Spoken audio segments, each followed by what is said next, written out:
We are here for the video walkthrough movement standards for Clash of the Clans. It's going to be going on this Saturday, November 1st, up at CrossFit Stands Approach. So we're going to walk you guys through each event piece by piece, talk briefly about the movement standards, but this is very, very traditional weightlifting, gymnastics movements, nothing crazy. You're not going to have rings strewn across your neck or doing anything dumb. I mean, this is just basics, guys, so it should be pretty familiar for most of you guys. Event 1, okay, this is your 200-meter weight plate relay, followed by your max clean and jerk. You're going to have 12 minutes from top to bottom to get this done. The way this is going to work is really simple. Each athlete is going to be responsible for performing a 200-meter plate carry. So athlete 1 is going to start, take off out the door. When they come back, they pass it off to athlete 2. They come back, pass it off to athlete 3. You move your way through until all 6 athletes have done that. From there, we're going to move on. We're going to hit our clean and jerk. But let's talk about the movement standards. We have our lovely demo team here today. It's going to walk you guys through some stuff. Okay? So, first things first, this is the call of 3, 2, 1, go. Athlete number 1 takes off on a 200-meter run. We're lazy, we're staying inside. When he gets back, he passes it off to athlete number 2. Athlete number 2 takes off. When he gets back, he passes it off to athlete number 3. Athlete number 3 takes off. When he gets back, athlete number 4, athlete number 5, athlete number 6. There's no order to that. So you can do male, male, male, female, female, female. You can do male, female, however the heck you want. There's no order, there's no stipulations on that. The kicker is, once an athlete returns with the weight plate, they can move on to start working on their clean and jerks. So there's strategy to this, okay? If Nick was the first one to take off with the weight plate, he goes and takes off with the weight plate. When he comes off and hands it off to Luke, he can now start his clean and jerks. Until he finishes that 200 meter, he can't. So the other 5 athletes are waiting. When Luke gets back, he can start working. When Rob gets back, he can start working, so on and so forth the whole entire way. So pretty straightforward. You're going to have 2 barbells. 1 male bar, 1 female bar. You'll have a collective weight plate that you got going on that all teams will have the same exact amount, and it'll be plenty of weight for you guys to throw around some big lifts. So Rob's going to be our lovely demo guy. We're going to talk about movement standards for the clean and jerk. Really what it comes down to, guys, is shoulder to overhead. So we can come up with whatever funky ways you want to do this. Rob can do a power clean. Chop! He can do a full clean. Chop! He can do a split clean. Chop! Ooh, that was split snatch. That was awesome. Let's try that one better. He can even, if he wants to, deadlift it up and perform a hang clean. Okay, if he really wants to, he can do a freaking continental clean. I don't really care, right? We're getting it from, yeah, don't even do that one. We're getting it from the floor to your shoulders. Once you get it to your shoulders, again, you can perform any variation of shoulder to overhead. So you can technically perform strict press. He can perform push press. He can perform push jerk. He can perform split jerk. Okay? At the end of the lift, taking the barbell from the ground all the way to overhead, he must show feet together, knees locked out, hips locked out, elbows locked out, hands and barbell over top of the ear, barbell based over the body. He's going to wait for the down command from the judge. Good lift, barbell comes down, now we can move on to the next lifter, okay? So we will have 2 judges assigned to each team, which means 1 judge will be focusing on the females, 1 judge will be focusing on the males, so they can work simultaneously. There's no specificity in the way you have to do your order, so you can go in order. I can take 2 or 3 lifts in a row. I can go athlete 1, 2, 3, however you guys want to. You can put weight on, take weight off as much as you want. There's no stipulations to that. Essentially, at 3, 2, 1, go, you have 12 minutes for your entire team to complete 6 200-meter plate carries, followed by establishing a 1 rep max clean and jerk. So pretty straightforward, pretty simple. If you got any questions, hold off until the athlete meeting. We'll do that the morning of. So that's event 1. We're going to move on to event 2. Go. All right, event number 2, we have 3 4-minute couplets. The first one's going to be 1-for-1 muscle ups. One athlete will do a muscle up, come down. The other athlete will do a muscle up, come down. The second couplet is 5 deadlifts, 20 double unders. The weights are 225 and 155 for the ladies. Quick note on the double unders, if you can't do them, the athlete would do single unders, but the round would not count. Okay, and then it would go alternate back to the other athlete.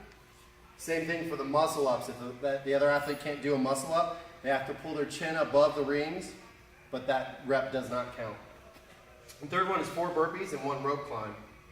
Again, if they can't climb the rope all the way, that round will not count.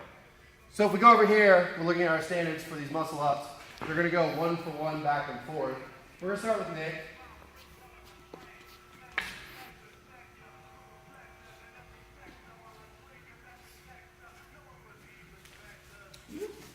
Nick completes a muscle up. What we're looking for is that straight position at the bottom and that locked out position at the top.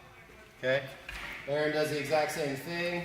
The bottom, locks it out at the top, good rep. and they would alternate back and forth for 4 minutes. Immediately when that 4 minutes ends, the next couplet starts. So the next group will go. That's double unders. DJ DuPont. Maybe. In the house. Okay. On the barbell. Starts on the barbell, 5 deadlifts, 20 double unders. Start on the barbell. Start on the barbell. That's jump rope. So he's going to do 5 deadlifts. We're looking for the hips completely locked out, shoulders over hips, hips over knees. That's our standard. And the bar needs to touch the ground every single rep. Okay? That was 5.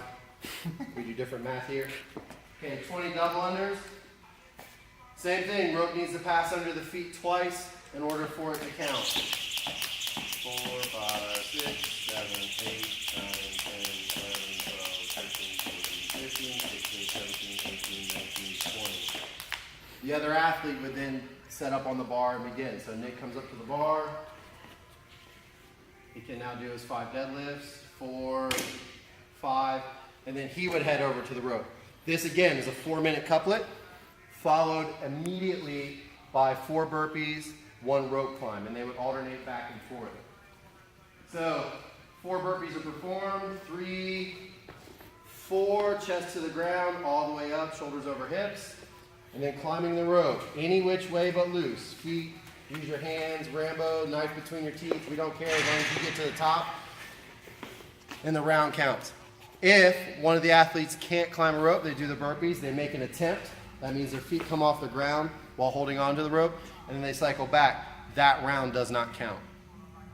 That's the end of event 2. Moving on to event 3. And we're back for event 3. Event 3 is another 6-person workout, right? So the whole entire team is going to be doing the same exact workout. So really, really straightforward, really, really simple, guys. Again, just very, very traditional CrossFit. 10 wall ball, 5 pull-ups, it's a 12-minute AMRAP. The difference with this is each athlete will perform for 1 minute AMRAP. After that 1 minute, they'll run, tag the next athlete. That athlete will pick up where they left off, continue for 1 minute, tag the next, and that'll repeat in that way in the same exact order for a total of 12 minutes. So athlete 1 takes the first minute, athlete 1 will also take the 7th minute, and it'll go on that same exact way. So we're gonna talk basic movement standards. We have our lineup of our adorable little models here. Let's say Nick's first. So at the count of 3, 2, 1, go. Nick gets a hold of the ball, he starts performing wall ball. We're looking for a full squat in the bottom where the hip goes past the knee, and we're looking to hit a 10-foot target for gentlemen, 9-foot target for ladies, 20-pound wall ball for gentlemen, 14-pound for ladies. He finishes his 10th wall ball, he makes his way over, not yet, makes his way over to the pull-up bar, okay?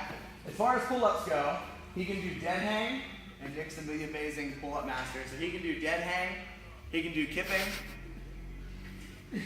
he can do a dead hang chest to bar nipples, if he wants to, whatever he wants. Whole entire way down, we're looking for full lock out at the bottom, all the way up over top. Now he has 1 full minute, so he finishes his 5 pull-ups, he runs right back over and starts doing wall ball again. All right? Same exact standards apply as far as the wall ball goes. He's looking for 10 reps. We get 57, 58, 59, 60 seconds ticks over. He runs and tags athlete number 2. Athlete number 2 picks up where he left off. So if he was 5 wall balls in, he'll pick up 5 wall balls after. He'll hit his wall ball. Let's say minute 2 comes to an end. Luke's going to run over, tag athlete 2, which could absolutely be a female. Your female would go to the 14-pound ball, which in this instance is played by this awesome red ball. And you're only hitting a 9-foot target, right? So 14-pound ball for ladies, 9-foot. And basic and straightforward. Now, let's say we got all the way through the first 6 minutes. We're half of the way done. Athlete 6 goes, tags Nick again, and he gets 1 more shot at it.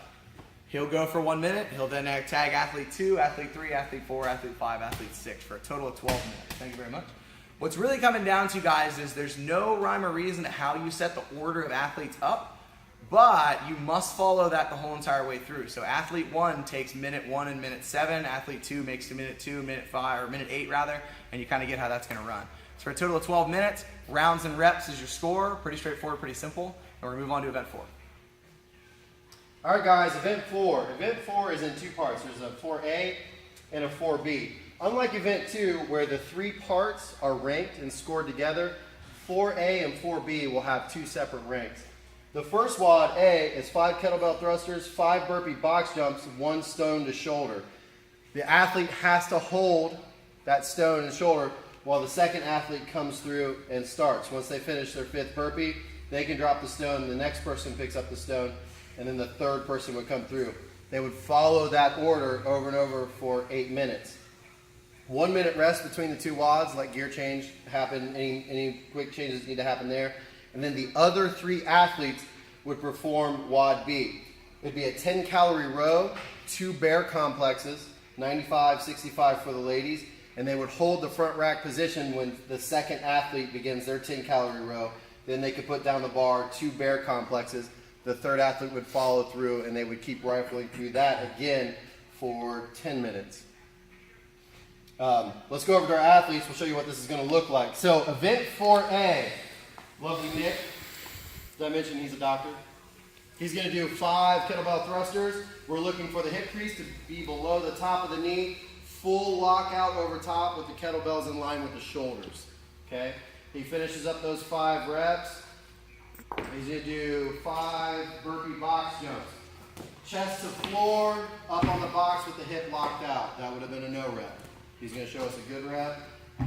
Boom. Number 5. Stone to shoulder, from the ground, up on the shoulder, where he'll remain. Athlete number 2 comes in, begins his kettlebell thrusters. Hip crease below the knee, locking out over top with the kettlebells over the shoulders. And move on to the burpee box jumps. Chest touches the floor, hip over the knee. 4, 5. The stone can be dropped.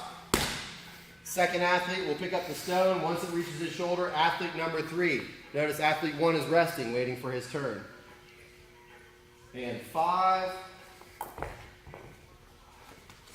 4, and 5. He can drop the stone.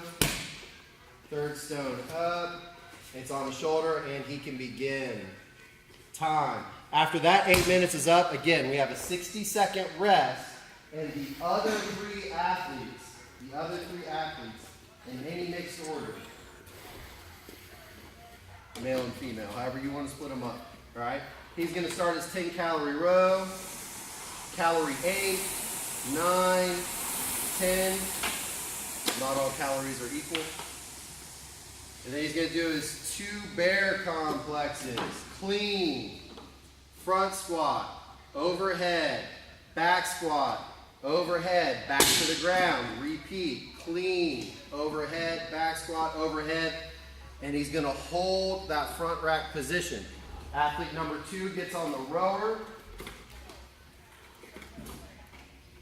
calorie 9, calorie 10, he communicates to his partner, hey, I'm done, that bar comes down, he does his 2 bear complexes, over, back behind, back up, holds, he did 2. Once he's in that position, athlete number 3 can now row. Again, calorie 9, calorie 10, athlete 2 can drop the bar, athlete 3 begins his bear complex, athlete 1's queued up to get on the rower. Overhead, behind the back, overhead, rack, rack.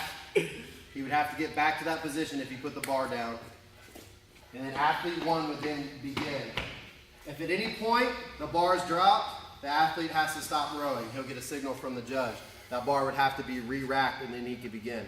Same thing with the stone over the shoulder. If that stone was dropped at any point, they would have to stop the 5 kettlebell thrusters or the burpee box jumps. That concludes the 8-minute AMRAP with 1 minute rest and 10-minute AMRAP. 3 athletes in each one for event number 4. And we're back for event 5, okay? So this is the last one that we have so lovely called ladder match. The way this is gonna work, again, this is another 6-athlete workout. It is 300 double unders, 80 power cleans, 135 for gentlemen, 95 for ladies, 80 bar over burpees. We have it right now at 40 wall climbs. We might get nasty and make it 80, but that'll be a little bit of a surprise for you guys to figure out by Saturday. And then you'll go right back up the other direction, 80 bar over burpees, 80 power cleans. If you finish through that far and you get to double unders, it's AMRAP double unders until cutoff, okay? So we have four really basic movements, and we want to run you guys through. Now the kicker with this is only one athlete competes at any given time. They must tag another athlete, which will be roughly 20 to 30 feet away from them to trade out, and you can trade out in any order you want. So there's no stipulations on who you go to, what order you have to go in, who has to do so many reps. It's just get the freaking work done as absolutely fast as possible. So the way this is going to work, the whole entire team is going to be corralled in one area. At the call of 3, 2, 1, go, athlete 1 can take off across the room and get to their jump rope. He gets to his jump rope, he starts cranking away at double unders. Let's act like Nick's just a freaking guru. He gets to 180 and goes, F this, I'm done, I'm too tired, I'm sucking. I'm going to put my jump rope down. He runs, he can tag whoever he wants. So he's going to tag Rob. Rob runs out, picks up exactly where he left off. Rob grabs odd jump rope. He's looking for the one that's actually long enough for his big legs. Your team is now yelling at you because you're going too slow and that you're missing your first double under. You get the idea, right? So 300 happens. We now move on to the power cleans. He can choose to tag somebody out or he can choose to start doing power cleans. If he does power cleans, basic standard, just remember you can't catch in a full squat. You've got to stay above. When you're done with the rep, you've got to be upright, knees locked out, hips locked out with the elbows at least slightly in front of the barbell. So again, he gets, let's say, 10 in and decides he's starting to slow down. He runs and tags the next athlete. Absolutely no standard on who he tags. He could tag Nick again or he could tag somebody else. Comes out, starts doing power cleans. Boom, pretty straightforward. Not a full clean, only a power clean. Good. Let's say he hits 80. We've finished the 80 power cleans. Now we go to 80 bar over burpees. They're not bar facing, so he can drop himself parallel to the bar. He must jump off 2 feet, land on 2 feet. That counts as 1 rep. You don't have to open, your hands don't have to go over your head, nothing, right? Really, really basic CrossFit. Let's say 20 or 30 reps in, he starts to tank out, he runs over, tags the next person. Next person comes out, it's Nick, he's a freaking bodyweight gymnastics genius. He starts smoke checking burpees. He gets through 79 and 80. He's gonna move to the wall because wall climbs are easy for him.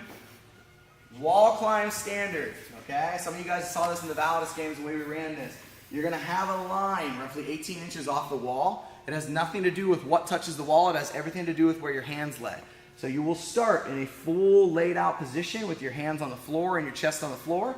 He'll begin to walk himself up the wall. Once both hands fully clear the white line, he can come right back down, touches his chest to the floor, lifts up his hands. That's 1 rep. He goes again.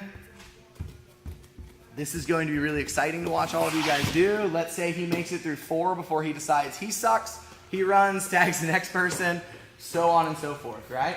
So we clear through however many wall climbs we end up deciding, whether it's 40 or 80. Let's say he hit the last wall climb. He moves right back to bar over burpees, starts hitting his bar over burpees, tagging out whenever they want. Once I finish 80 bar over burpees, I go to 80 power cleans. Once I finish 80 power cleans, let's say he finished his 80th power clean. How your double unders doing? Go tag somebody who can do them. All right, he's not that good at double unders, so he runs. He tags somebody who's a little bit legit, and we all saw how Rob did. So he gets somebody that can actually pull it through. Let's say we've got 45 seconds left. He's got 45 seconds to earn reps, which at this point, that's probably what your double unders are going to look like. Non-stop and time, boom. Wherever you were at in the chipper is your score for that round. So if you made it 40, wall climbs in, then that's what you got accredited for. If you made it all the way through, that's what you get accredited for. If you get some extra double unders, thumbs up. There's a chance if you can make it through this entire workout that you can really, really, really spread the gap out with somebody who can handle some double unders at the end. So there's a lot of strategy in how you want to tag out, when you want to tag out, what your rest periods are going to be, and things like that. So that is your top to bottom Clash of the Clans event. We've got 5 total events. Event 2 and 4 are broken up into smaller segments, but you're going to go non-stop, back to back to back with small allotted rest periods in the middle. Start narrowing this stuff down, start getting into some strategy, have yourself ready for Saturday, and we'll see you guys in the morning.